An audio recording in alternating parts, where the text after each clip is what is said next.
UCO bank पाखरे एक शोभायात्रा बाहरी ब्लॉक कार्यालय सम्मुखें पहुंचीला। एथिरे बीजेपी विधायक प्रार्थी माधवानंद मल्लिक युवनेता आदि जोग देइथिले। या सहित जिलापाल दाबी पत्र दिया जायछि।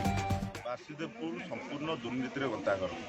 आपण मैंने जानते किछ दिन पूर्व आमर राज्य सभापति माननीय समीर महांती महोदय पूरे सारा ओडिशा डाकरा देते। आज 7 तारिख रु 9 तारिख पर्यंत समस्त ब्लॉक रे 314 ब्लॉक और म्युनिसिपालिटी समस्त जगार आमर विरोध आंदोलन जारी रही।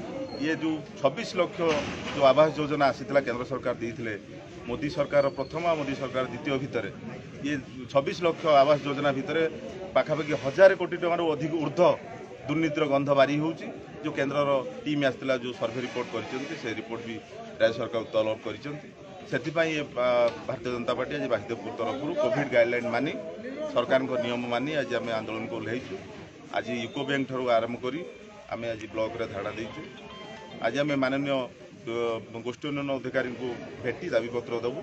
जदि ये तारे जदि सरकार को माने किसी तदंत करी जो दुर्नीतिखोर अफसर को यदि बाहर न करती भारतीय जनता पार्टी आगामी दिन में आंदोलन रे जारी रखी।